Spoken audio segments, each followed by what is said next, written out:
St. Louis Cardinals dominate over the weekend as they sweep the Pittsburgh Pirates on the road and do a lot of things well. The offense was a plus. Pitching on Friday with Adam Wainwright, phenomenal. Bullpen, phenomenal. They took care of business when they needed to. We're talking about it as well as how they can move forward on today's episode of Locked On Cardinals.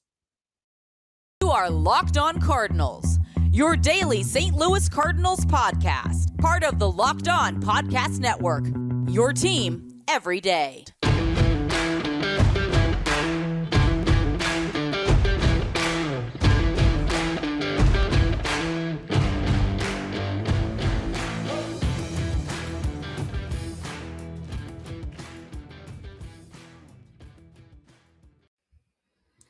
Hello and welcome to the Locked On Cardinals podcast for Monday, May the 23rd of 2022. I am the host of the show, Lucas Smith. Thanks for making Locked On Cardinals your first listen of the day each and every day. Today's episode is brought to you by BetOnline. BetOnline has you covered this season with more props, odds, and lines than ever before because BetOnline is indeed where the game starts. St. Louis Cardinals took care of business this weekend in overall dominating fashion. Got a couple of close games Friday and Saturday, but still overall pretty solid, especially with the 18-4 victory here on Sunday morning baseball as the Cardinals played on Peacock. I'll voice my frustrations with that in a little bit, but I'm starting positive as I always do on the show, so thanks for tuning in. We're just going to go ahead and get right into it because this Cardinal team is one that needed momentum because they had none of it. You lose 3 out of 4 to New York. The last game was via the walk-off blast against your closer after you took the lead in the top of the 10th, after you clawed and scratched your way back a couple times prior. It was a demoralizing loss. The Cardinals, if they had any momentum before that series, it was all gone. So this series, well, yes, it was against the Pirates, so I understand that, yeah, Pittsburgh is Pittsburgh and they're not super strong. It still is a series that was important for St. Louis. And it was an important one on a couple different notes because, like I said, you needed to get the momentum back that you had lost. But you also needed to prove, even if it was a struggled series, you needed to prove that you could beat these kind of teams, like the Pittsburgh Pirates. And like, Ethan and I talked about it on Friday, if you missed it, with Locked On Pirates, this Pirate team is playing better than what I thought they were going to do. This Pirate team is not the bottom of the division. They're not last place. They're doing good things. But this is still a team that, if you're a playoff team, you need to be able to take care of business. And the Cardinals did just that over the weekend. You throw in the fact that it was on the road as well. The Cardinals were able to beat Pittsburgh in Pittsburgh. That's another positive because outside of starting pitching, the Cardinals really impressed on every facet of the game this weekend. I know Wainwright pitched extremely well on Friday, as he tends to do in Pittsburgh, but you saw Matthew Liebertore have some solid stuff, but overall underwhelming, I thought. But his stuff and his performance, I think, was better than what his line was going to show. And then the starting pitching of Steven Matz today, or yesterday, Sunday, was non-existent because he only threw 4 pitches. So Rondón, I guess you could count that as a start. But bottom line, the Cardinals did everything well this weekend, really, except for starting pitching. The offense was a plus. The bullpen was phenomenal. They stepped up in every way you could have wanted them to this weekend. And I'll talk about specific positives. But the biggest point, the biggest takeaway for me is that this was a series the Cardinals needed to take care of business in. We've been talking about it for the last week and a half or so off and on here on Locked On Cardinals, that the schedule after this Pittsburgh series is borderline a gauntlet. You've got 2 games against Toronto, an off day Wednesday, a 4-game series against Milwaukee, and then 3 against San Diego. The third of that San Diego series takes place in June, so to close out the month, it's just the 2. The only good thing about that, about the schedule the Cardinals have upcoming, is that all these games that I just mentioned, they're all at home. This is a big homestand. If you guys can go out and see a game or two, 10 out of 10 would recommend because it's going to be some good baseball, in my opinion. And we're going to really see what the Cardinals are really made of in the next week and a half. But nevertheless, this series was a huge win for the Cardinals, not only on the baseball field, but on the intangible side of things as well. Paul Goldschmidt remained hot, and he was able to get an off day on Sunday. You saw Albert get back into the swing of things with a couple home runs. Bullpen was able to regain some confidence on Saturday and Sunday. A win in just about every column. You've got some concerns that I'll talk about in a little bit, but this is the momentum they needed. They've got all the momentum in the world as they now get ready to face the Toronto Blue Jays for 2 games on Monday and Tuesday. And man, they've got a tough pitching matchup because tomorrow it's Jose Barrios. His numbers aren't great, but Barrios has some phenomenal stuff. And then on Tuesday, the Cardinals face Kevin Gossman, who is one of the better pitchers in baseball this season on a Cy Young track. And when you look at the Blue Jays specifically, what kind of momentum are they coming in to this series with? As I get it pulled up here, just a moment, I beg your apologies. Well, they lost to Cincinnati on Sunday, 3-2. Listen to Locked On Reds. They did take the series, but they're coming in with a good amount of momentum. 2 weekends ago, the 13th through the 15th, they lost 2-3 to Tampa Bay. So that's kind of a bummer for them. And they had lost 3 games prior to that, 2 of them to New York. Then they took 2-3 against Seattle. And now they've taken 2-3 against Cincinnati. So a little bit of momentum for the Blue Jays, especially with, like I said, who they've got going on the mound is really good from the Blue Jays' perspective. Cardinals have Michaelis and TBD at the moment. But back to this series for just a moment. The Cardinals did what they needed to do. This is the kind of team they can be. This is the kind of team they need to be. A team that beats up on the Pirates every game. A team that leaves no doubt, especially on Sunday. Scoring once in the first, bunch of times in the second, and so on and so forth. They did not let up. They didn't let up defensively either. And some fun plays later in the game. They did not let up because they knew that they cannot leave any doubt. Because right now the Cardinals are the last playoff team in the National League. They need to be in a better spot as we get closer and closer. Memorial Day is next week, and usually, statistics and history will tell you the playoff picture on Memorial Day tends to be the playoff picture come October. So it might have just looked like a series in May, a random series in May. It was against the Pirates in Pittsburgh. You might not have thought much of this series, but I really think that this series was really important for St. Louis going forward, and we learned some good things about the Cardinals, and they did some really good things on the field they can take with them to future series. Now, I've talked a lot about the generalizations. I've talked about a couple different points. So we're going to get specific what I liked about this weekend. Not necessarily go game by game, but kind of go performance by performance, if you will. So breaking down the series, because there's a lot to like about this Cardinal team from this series. So before I do that, though, I do want to tell you a little bit about a special product from Built Bar, because Built Bar is the best tasting protein bar on the market. They've got this new brownie batter puff coming out. It's already out, so you can order it now. It's delicious. I love brownies. My fiance loves brownies, so we eat a lot of brownies. You know that I've already got these ordered, and they're coming because I love brownies. I love eating healthy. I like tasting food a little bit more. Built Bar gives me both because Built Bar is 100% tasty and 100% healthy because with 140 calories, 17 grams of protein, and just 7 grams of sugar, brownie batter puffs are the perfect pick-me-up for any day. Cannot wait to get my hands on as many of these as I can get. Because if you don't know what I'm talking about with a Built Bar Puff, Built Bar Puffs is a protein-infused marshmallow. You heard me right, because the puff takes protein bars to a whole new level.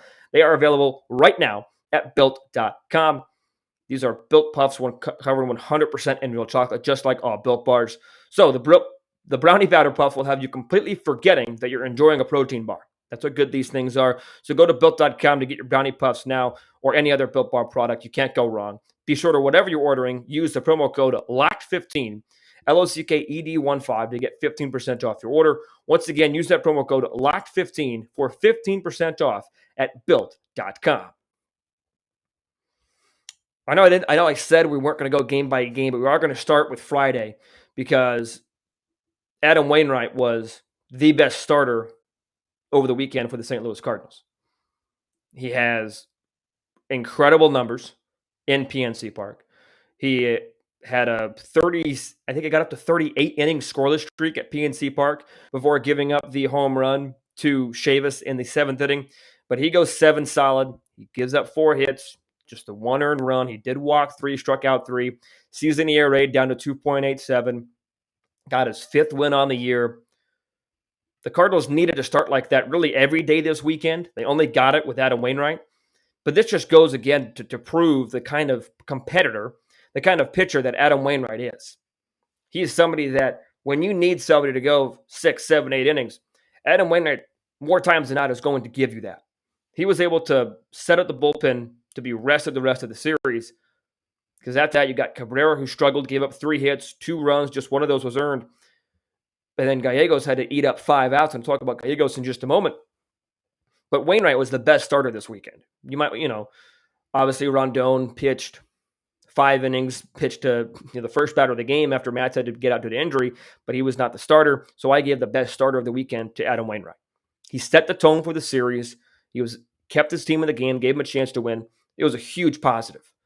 And I'm going to move now, keep it on pitching. But another huge positive, the bullpen this weekend. How phenomenal, by and large, was the bullpen.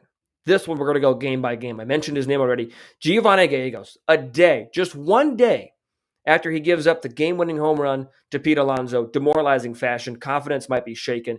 He comes in, pitches 5 outs, an inning and 2/3. You know how he got all 5 outs? Strikeout.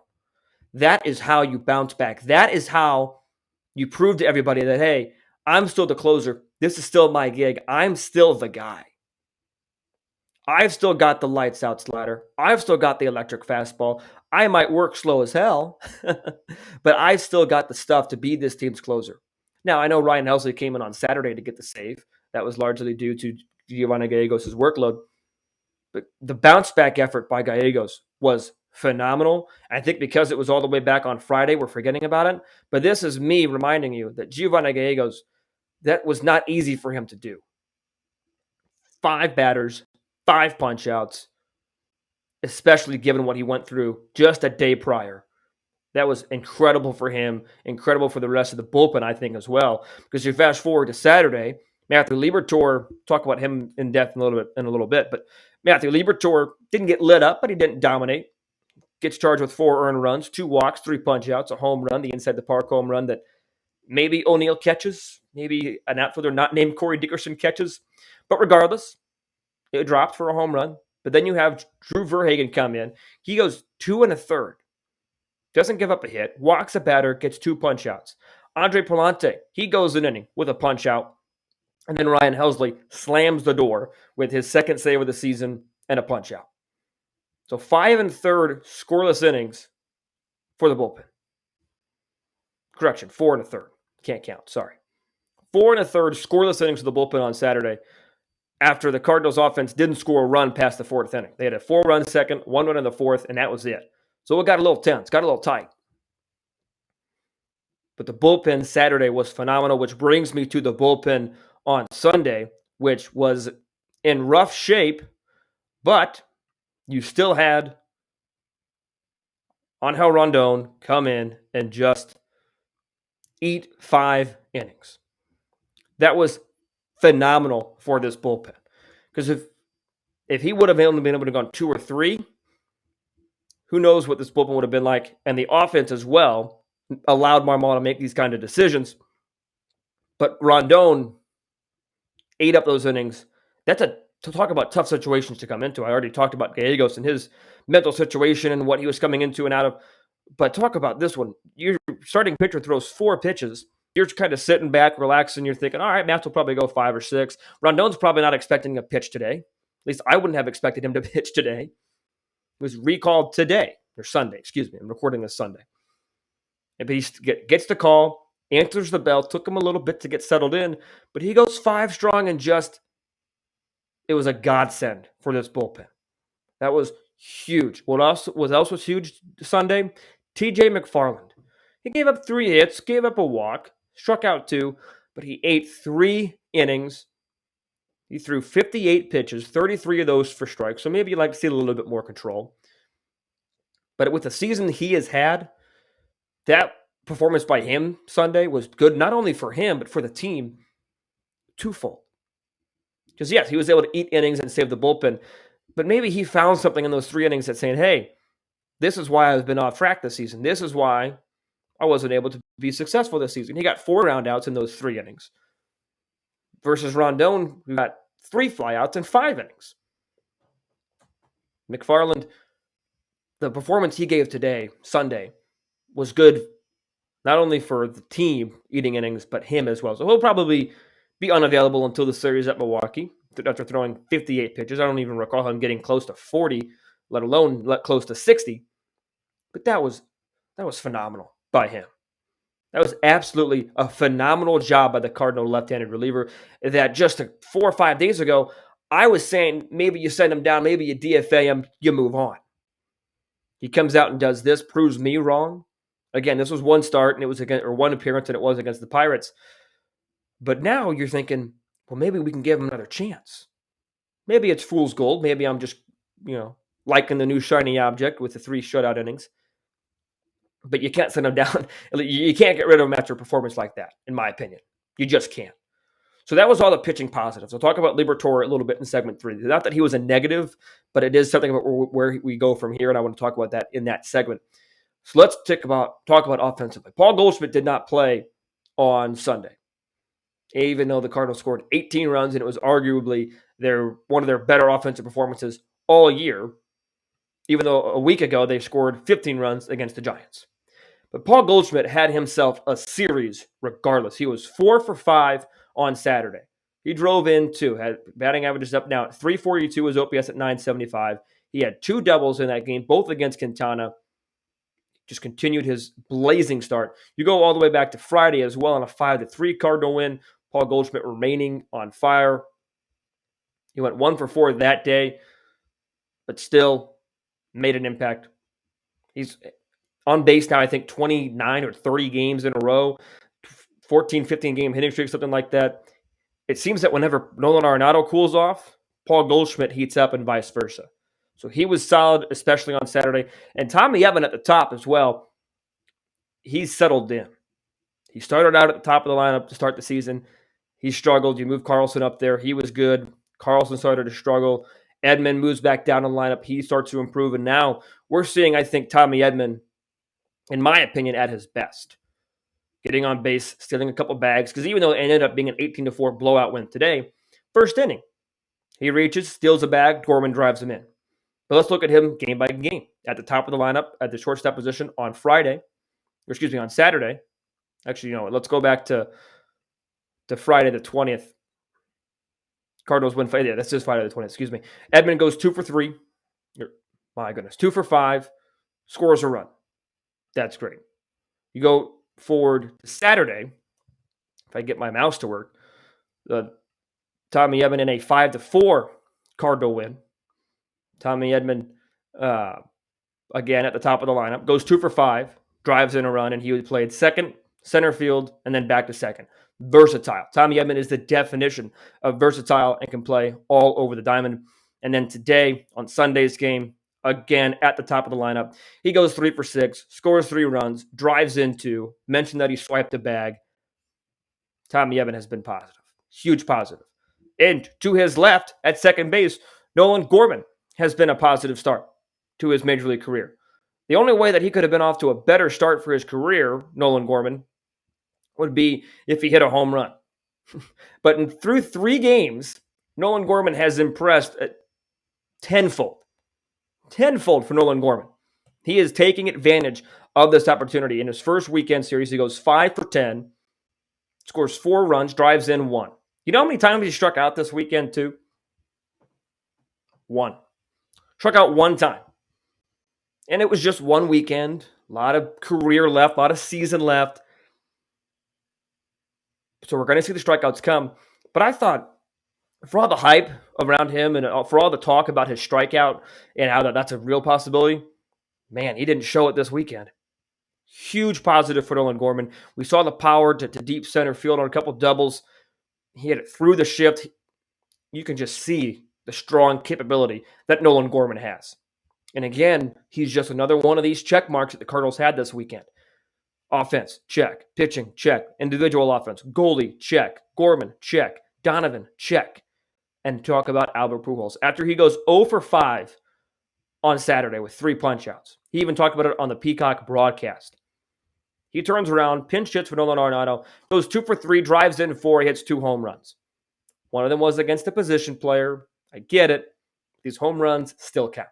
Bader's home run against a position player. You know what? These runs still count, so it's fine. But Pujols looks to be locked in a little bit more. Likely won't see him until the Milwaukee series. But there were just so many different boxes for the Cardinals to check this weekend that they did successfully.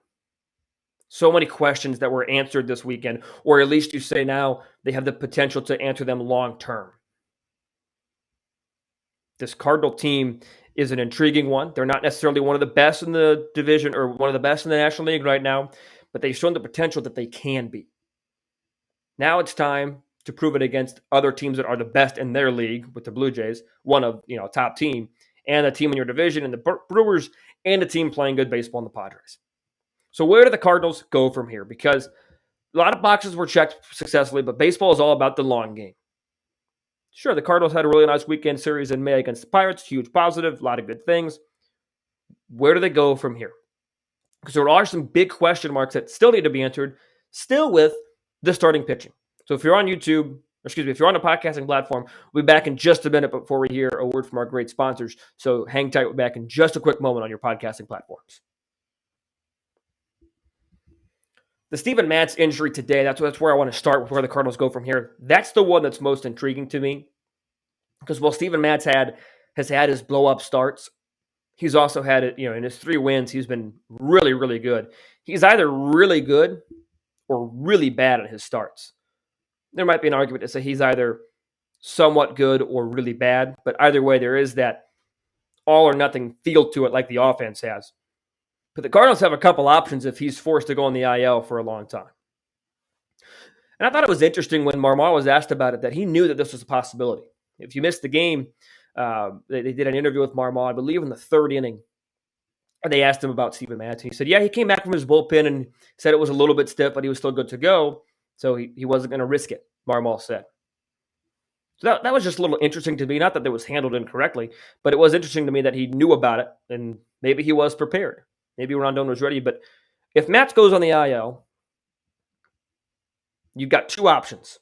Rondón, who's already at the bigs, or Liebertore. Based on their performances this weekend, you go Rondón. Let's not forget that Rondón was a minor league pitcher of the year for the Cardinals. It was 3 years ago. So Rondón isn't just some guy the Cardinals brought up and he impressed. He's a guy that has pitched extremely well at the minor league levels. But you've got to think to yourself here, the reason that I would go Liebertore to replace Steven Matz. A couple different reasons. Number one, the Cardinals are clearly higher on Liebertore because he's a higher ranked prospect and has a higher ceiling than Rondón. And I thought the stuff played on Saturday. Thought the curveball looked sharp, got a couple Ks on it. Thought the slider was good, got a K on that as well. I thought it looked good. He got unlucky a couple times. The control wasn't always there. The fastball control, seeker control wasn't there fully for Matthew Liebertore, and that's kind of been the MO on him in recent years that, yeah, he's got the stuff where he just needs the fastball control. But I thought the stuff played pretty well. He walked 2 batters on Saturday, in 4 2/3 of an inning. But the other reason I go, it's kind of simple, might be a little simplistic, might be a little naive, might be a little just kind of weird. In my opinion, you need a lefty in your rotation. You need to be able to switch it up from what these guys are seeing every other day. And Liebertore would replace the lefty that Matz, if you lose him, he would be that replacement. I'm not saying send Rondón down, because clearly he impressed enough to stay, and I think he warrants to stay up at the major league level, but make him your long man, your reliever. And maybe if you're unimpressed with Hicks after another start or 2, Rondón slides into that slot. Because it sounds like Matz's issue is with his shoulder, not an oblique, which is what Evans was worried about on the broadcast.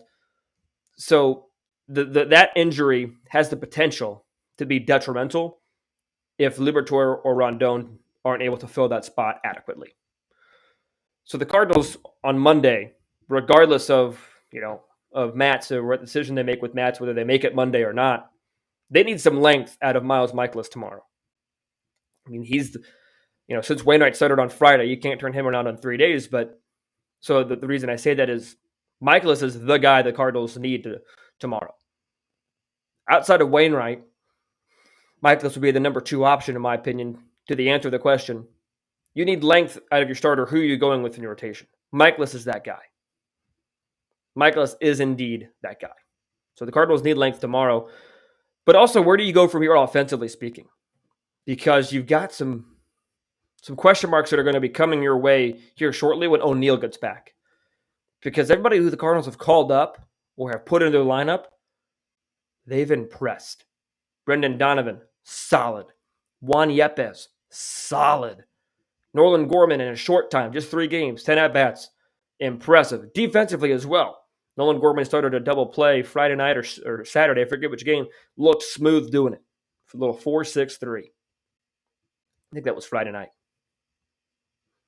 So you've got these questions of when O'Neill comes back, someone's got to go. And Sosa had a couple hits today, but you really start thinking, is it Edmundo Sosa? So that's a question for a little bit later on. But the bullpen now has a little bit of momentum as we start to wrap up the show. The bullpen for the St. Louis Cardinals now has some momentum, has some good starts to back themselves up. Time to use that momentum, time for that success to be contagious. You're not going to see VerHagen at least on Monday. You maybe could see him Tuesday. But you're going to have Helsley rested and ready to go. You're going to have Gallegos rested and ready to go. You're going to have Cabrera rested and ready to go.